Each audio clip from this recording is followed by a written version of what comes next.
afternoon, Naa Odaakor here on Peter's Books. Today we are here to discuss the third opening of the Speedcubing happening on the 3rd of May at the Al-Rayan School. So we have Mr. Peter Dankwa here, who is also a Speedcuber himself. Take us through how the whole event is going to unfold. Welcome once again to Thank the you channel. very much. And how have you been? I've been good. I've been great. Life is for a living. I mean, the last time you were here, we had very thought-provoking and insightful moments with you.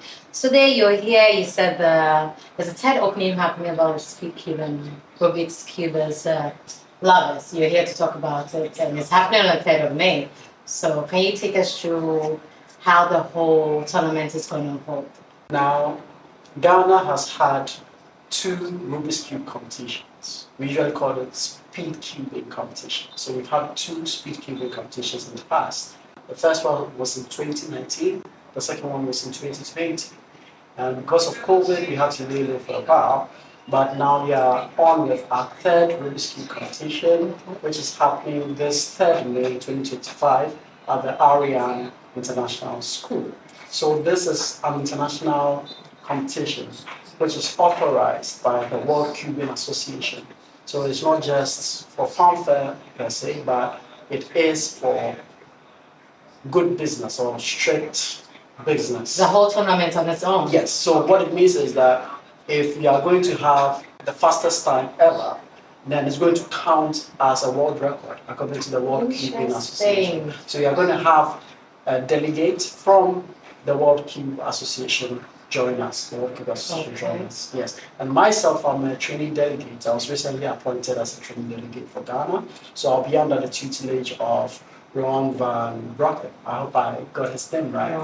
He's a co-founder of World Cube Association. And fortunately for us, we are having him as our delegate for this particular one. So I'm excited to what this competition holds. The cubing community has grown so much that we usually rally behind competitions in order to not only socialize, but to actually do business, get to know who is good in what. So we do have what we call events in a competition. So when you attend a particular Speedcubing competition, we have events. Events refer to the particular type of puzzle that you are competing under. Okay. So there's a 3x3. Okay. If you are competing under the 3x3 event, we say there's a 3x3 event. Okay. This is a cube event. It's the name of the cube event. This is a pyramid event. Okay. So for this particular one we are having in 3rd May, we are going to have the 3x3 event, the cube event, we will have the pyramids, we will have the 2x2, then we also have the 4x4. Okay. Then also the measurements. Okay. So these will be the various events for that particular day. It's going to be a 1-day event. So that's the summary of the competition. Okay. What should we expect? I mean, it's going to be my first time actually experiencing a tournament like this.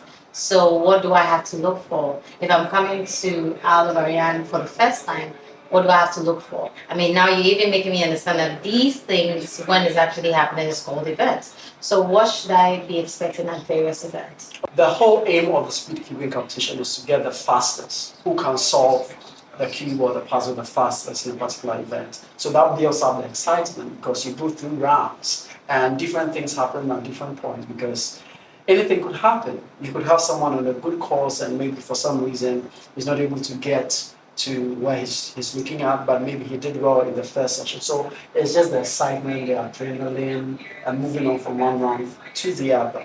Also, because you are going to be a first timer, what you would see is that we have a stage where the competitors are going to compete, and this is a public space. Fortunately, Al-Rayan's open auditorium is very huge, so you can actually see the competitors solving on stage. What is going to happen is that just as you're seated by me, for every competitor, they are assigned a judge. Okay. So a judge is responsible for ensuring that they are timed correctly and also, as the word suggests, to judge the whole performance because you are doing this under certain guidelines or rules of the World Cube Association, so that if you violate any of them, for example, the judge is there to adjudicate and know that, okay, you did this, you did that, and the delegates will take a decision on that. However, the typical setup for the competition is this. You have your puzzle. So this is a 3x3, right?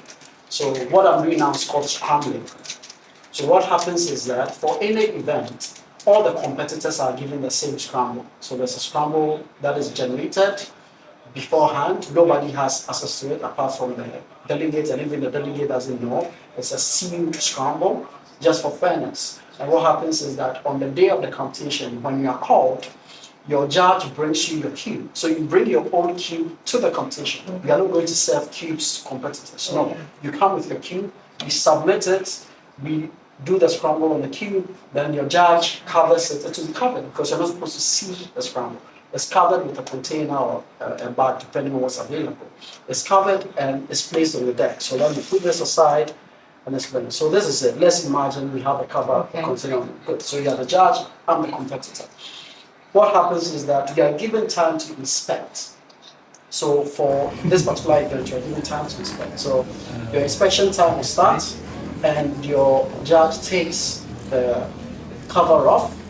Then I inspect. So I'm inspecting. And this inspection is to help me know how I'm going to begin myself, because you have to think about what you want to do. So the inspection time is meant for me to think about what I want to do. So I think about that, and once I'm ready, I put it down. Then I start my timer. So there's going to be a timer there. My hands will be placed on the timer. Then once I lift my hands, the time starts counting and I solve.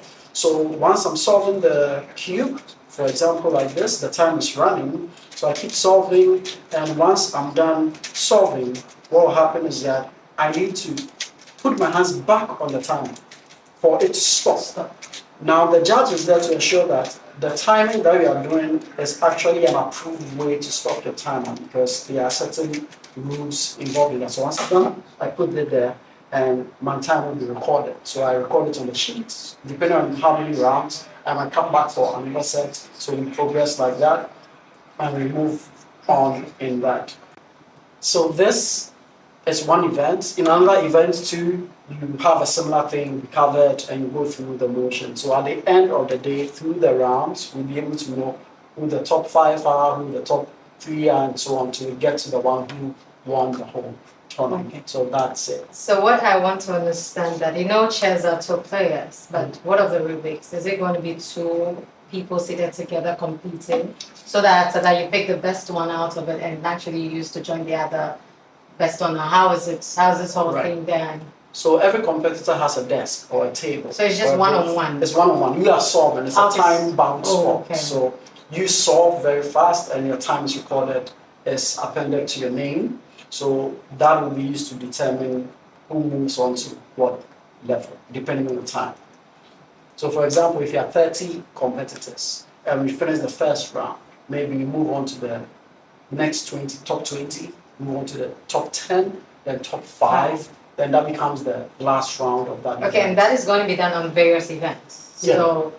So is it that when they finish this, or you're going to have 30 different sets competing for different events, or you have the first set competing for 3x3 until they move to the rounds of the top 5, then you have them competing again for 2x2. So they move. That's how it's going to be done. So every event is a complete competition on its own. So for example, this is independent of this. So if you are doing a 3x3 event, we do it based on the number of competitors who signed up for that. Oh, okay. We finish, then move on to the next event. Okay. So what if you have events whereby we have 3x3, we have people interested in these and that? Are you going to have separate event done for that? Yes, there'll be separate event, but it's still going to be on the same stage. Okay. So you finish one you're done, then you move on to the next. Okay, interesting. What do the first person or whoever has the least time to complete by solving this cube stand to win? You find yourself in Ghana. Ghana, we like competition. Every competition comes with an award. So what do we expect? If I come and I'm able to solve this within 10 seconds, what do I stand to gain? Okay. So in every competition or event, there's a time limit. So by default, if you are not able to meet that time limit, or if you are beyond that time limit, automatically you are cut off from that. However, the prizes go for obviously the top performers. So we usually have first, second, and third, as we usually have in competitions. So we are going to have a similar thing. So the first place winner is going to get a prize. In previous competitions, we've had printers being given out, we've had cubes being also given out. So there are different prizes that are involved. In fact, if you want to know the kind of prizes involved, come there on that day and you would get to know about that. Fortunately for us, we've had Moyu. Moyu is a brand of cube. They have been supporting us in our previous tournaments, and even with this one, they're also sponsoring. So we have some souvenirs and prizes from Moyu that will be given out to competitors. Yes. Okay. Is registration closed or registration still ongoing? So can people still sign up? Registration is still open, yes, and I think that there are various stages of registration where we cap the fee according to the date. So you have early registration and you have late registration. What we are doing now is that we don't want a case where on that day you come and register. So we are saying that now registration is open up to a particular date. Okay. Once you're able to register, you'll be signed up as a WCA competitor. You get an ID because once you sign up, you need to be recognized by the World Cube Association. So you get a corresponding WCA ID where all your competition results will be posted. So the competitor limit is 100 competitors. You are looking at a registration of at least, at most 100 competitors. And the registration fee is 180 Ghana cedis. That is early registration. Now, if your registration is cancelled before 23rd April 2025, you would be refunded 50% of your registration fee. And registrants on the waiting list may be accepted onto the competitor list until Thursday, May 1st. Okay. So May 1st is the cutoff or the deadline for the registration, 12 a.m. May 1st. And if you are a registered competitor already, you can change your registered events until May 3rd. So the first one is for the general registration for the competition. Okay. And the second deadline is that if you are already registered, so if I'm registered today, I said, okay, I want to partake in skew, 3x3, and pyramids. I have up till May 3rd to make any changes. After May 3rd, I can't make any changes. Viewers, as you heard, it's actually happened. The third opening is happening at Al-Rayan School, and it's happening on May 3rd. Registration is still ongoing. Please sign up and let's all go have entertain, educate ourselves, and inspire ourselves. It's more like an obstacle we all face, and when frustration sets in, we decide to lay back. Let's all go and try our hands on it. Who knows? We can be the next cuber happening. Any last words for your audience before we sign up? I think that speed cubing is an interesting sport, and it doesn't matter whether you are young or old. The competition is open to all. So it doesn't matter your level or your skill level. Just make sure that once you are able to solve the cube, come and have fun. So do register and come and make some new friends. The Speedcubing community in Ghana is growing and thriving. In fact, I'm very excited because in our previous competitions, we had Al-Rayan from Nigeria, one of Nigeria's best cubers, come to partake, and it was an interesting session. He solved the Rubik's cube blindfolded. I have hopes for the Ghanaian community with people like Ransford Jesse. I think he's one person we should watch out for. That guy is amazing. I think he's a sub 10 now. In previous competitions, if I'm not mistaken, he was sub 20 then, but now he's sub 10. And I'm sure he's going to break some records. So don't worry about your age. Come and have fun. It doesn't matter that you see a lot of kids over there. The important thing is, if you can solve the cube and you are interested, this is the time, this is the moment for you to come and enjoy speed cubing. Thank you, Mr. Dankwa. It's always a pleasure to have you. Thank you so much. And we hope to see you soon. Please, viewers, let's all go enjoy and have fun on the 3rd of May at Al-Rayan School and have all the best of fun we can. Thank you. We sign out.